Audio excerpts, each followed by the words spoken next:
नमोस्तु महाराज जी। मेरा प्रश्न ये है कि मेरे स्कूल में कई नॉन जैन लड़के रहते हैं, वो अपने लंच में नॉन वेज खाना लाते हैं और कई जैन लड़के उसको खाते हैं। तो महाराज जी और वो मुझसे कहते तो उसकी दोस्त क्यों नहीं बनता, और सर लोग भी कहते हैं, तो उस समय हम करें तो करें क्या? बहुत देखिए, इस बच्चे ने आज सुबह सुबह अपना दर्द मेरे सामने प्रकट किया। मैंने कहा तुम ये सवाल शाम को पूछना, ताकि तुम्हारे माध्यम से पूरा देश इसको जान सके। ये समाज की तस्वीर है। कौन सी क्लास में पढ़ते हो बेटे? फिफ्थ क्लास में ये बच्चा पढ़ता है, और ये कह रहा है कि मेरे स्कूल में पढ़ने वाले नॉन जैन बच्चे अपने लंच बॉक्स में नॉन वेज लाते हैं, और उसके नॉन वेज को जैन बच्चे खा रहे हैं। देखिए समाज कहां जा रही है। 4th क्लास का बच्चा है। ऐसे कई बच्चे होंगे, और इसने मुझे बताया कि मेरे साथ पढ़ने वाले अधिकांश बच्चे खाते हैं। जिनकी उनसे दोस्ती है, दोस्ती के नाम पर ये चीजें खाई जाती है, खिलाई जाती है, टीचर्स भी प्रेरित करते हैं। जो बच्चे इतने कम उम्र में एक बार इनको खाना शुरू कर देंगे, वो जिंदगी में फिर कभी शाकाहारी नहीं बन पाएंगे। मैं देश भर के सभी अभिभावकों से कहना चाहता हूं कि आप अपने बच्चों की केवल शिक्षा की चिंता न करें, उनके संस्कारों को भी ध्यान में रखें, उनके धर्म को भी ध्यान में रखें। ये जहां से पढ़ने आया है वहां के लोग भी इस कार्यक्रम को सुन रहे होंगे। ये तो केवल एक उदाहरण है। आप जाइए, इंक्वायरी कीजिए अपने स्कूल्स में, जहां आप बच्चे को भेजते वहां कहिए, अपने बच्चों को भी कहिए कि जो बच्चे नॉन वेज लेकर के आते हैं उनके साथ अपना टिफिन शेयर ना करें, और साथ ही ऐसे स्कूलों में आप अपने बच्चों को दाखिल करें जहां नॉन वेज पर प्रतिबंध हो, वहां के टिफिन में नॉन वेज ना आता हो। आप ये देखते हैं कि स्कूल का स्टैंडर्ड कैसा है, आप ये नहीं देखते कि स्कूल में संस्कार कैसे हैं।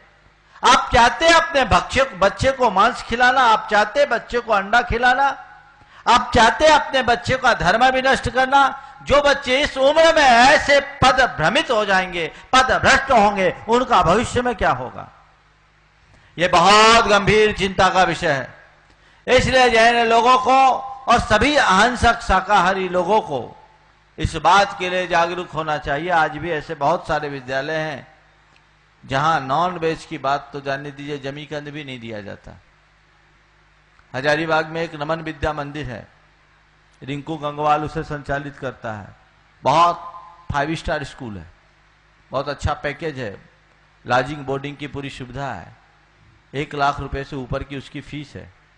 लेकिन उनके यहां ग्रीन वेजिटेबल के अलावा और कुछ अलाउड ही नहीं है। अगर बच्चे अपना लेकर आए तो, और वहां इस विद्यालय में मिले तो ग्रीन वेजिटेबल मिलेगा, बाकी और कुछ नहीं। और वो स्कूल बहुत अच्छे तरीके से चल रहा है। लोग पैरवी करा करके उस विद्यालय में बच्चों को दाखिल कराते हैं। गुणवत्ता युक्त शिक्षा के साथ संस्कारों और सरोकारों का जहां ध्यान रहे, वहीं आप अपने बच्चों को एडमिशन कराइए। जिस जगह बच्चों के साथ ऐसी स्थितियां बनती है, आप अगर अपने बच्चों का भविष्य उज्जवल बनाए रखना चाहते हैं और अपने घर में जैन धर्म की ज्योति को जलता हुआ देखना चाहते हैं, तो बिल्कुल अगले सत्र से उस स्कूल से अपने बच्चों को निकाल लीजिए। नहीं तो आपका बेटा जैन केवल नाम का रहेगा, उसके भीतर जैनत्व नहीं बचेगा। बहुत गंभीरता से सोचना चाहिए। आजकल सब प्रकार संगति गलत होने से संस्कार बिगड़ जाते हैं। इस छोटे से अबोध बच्चे के मन में क्या बीतती होगी। ये तो इसके माँ बाप के संस्कार हैं। मैं इसकी माँ को धन्यवाद दूंगा जो अपने बच्चों को ऐसा संस्कार दिया कि अभी तक वो भटक नहीं सका। और बेटा तेरे को आगे भी आशीर्वाद है कि कभी मत भटकना, बल्कि जा करके जितने बच्चे खाते हैं उनके पेरेंट्स से कहो कि आपका बेटा भटक रहा है, जैन होकर के जैन धर्म पर कलंक लगा रहा है, उसको आप मुक्त कराओ। तुम्हारे जब उनके पेरेंट्स को पता लगेगा तब उनको समझ में आएगा कि हमने कहां गलतियां की, और बदलाव आएगा। समाज में इस दिशा में व्यापक जागरूकता की आवश्यकता है। ये बहुत पीड़ादायी बातें हैं। हम कहां जा रहे हैं? कहां हम रात्रि भोजन के त्याग की बात करते हैं, आलू आदि जमीकंद के त्याग की बात करते हैं, और ये कहां नॉन वेज, और वो भी इतने अबोध बच्चों के साथ। कहां जाएगी समाज? आने वाली पीढ़ियों का क्या होगा? समाज के संभ्रांत वर्ग में सबसे ज्यादा बीमारी है।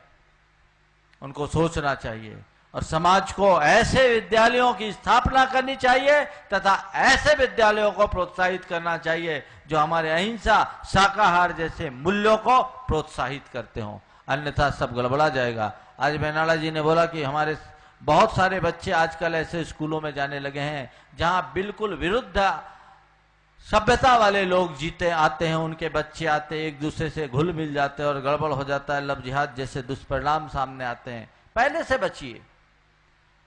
कहां हमारे बच्चे को रखना है इसका ध्यान रखिए, नहीं तो ये बहुत बुरा वक्त आने वाला है। मुझे तो सुनकर के रोंगटे खड़े होते हैं। ये अच्छी बात नहीं है। बहुत अच्छी बात पर तुमने ध्यान दिलाया है।